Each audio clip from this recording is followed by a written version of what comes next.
కీర్తన. యెహోవా, నేను దీనుడను దరిద్రుడను, చెవియొగ్గి నాకు ఉత్తరమిమ్ము.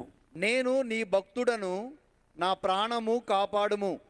నా దేవా, నిన్ను నమ్ముకుని ఉన్న నీ సేవకుని రక్షింపుము. ప్రభువా, దినమెల్లా నీకు మొర్రపెట్టుచున్నాను. నన్ను కరుణింపుము.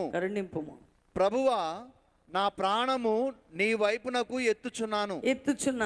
నీ సేవకుని ప్రాణము సంతోషింపజేయుము. 5వ వచనం. ప్రభువా, నీవు దయాళుడవు, క్షమించుటకు సిద్ధమైన మనస్సు గలవాడవు. నీకు మొర్రపెట్టువారు అందరి ఎడల కృపాతిశయము గలవాడవు. చూడండి, కీర్తనకారుడు మొర్రపెడుతున్నాడు.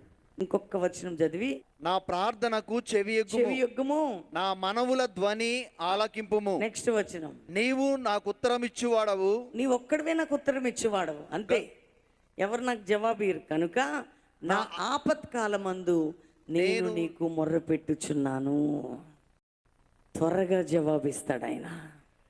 ప్రభువా, నీవు మహత్యము గలవాడవు, ఆశ్చర్య కార్యములు చేయువాడవు. నీవే అద్వితీయ దేవుడవు. నువ్వే మహత్యం. నీకు గొప్ప మహత్యాలు ఉన్నాయి.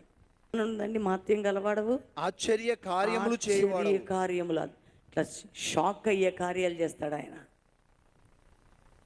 నీ జీవితంలో కూడా ఆశ్చర్య కార్యములు చేసే దేవుడై ఉన్నాడు ఆయన. ఈ లైవ్లో నీ కుటుంబంలో ఆశ్చర్య కార్యాలు, ఈ సేవలో ఆశ్చర్య కార్యాలు. అద్వితీయ దేవుడైన, సత్యదేవుడైన. లైవ్లో ఉన్నవారు అందరూ ప్రార్థన చేయాలి. ప్రభువా, మమ్మల్ని అందరినీ లేవనెత్తండి. ప్రార్థన చేసుకోండి. ఒక్క నిమిషం ప్రార్థన చేయబోతున్నా. ప్రభువా, ఎంతమంది వాక్యం విని వారి హృదయాలు నీకు సమర్పించుకొని ఈ రోజు నుండి సిన్సియర్గా, సీరియస్గా ప్రతి ఒక్కరూ పాలు పొందుతారు. వారికి ఉత్తరం ఇచ్చుదుగాక, వారికి జవాబిచ్చుదుగాక. ఈ వాక్యం వినబోతున్న, ప్రార్థిస్తున్న ప్రతి బిడ్డకి జవాబు కలుగునుగాక. యేసు నామములో అడుగుచున్నాం తండ్రి, ఆమేన్.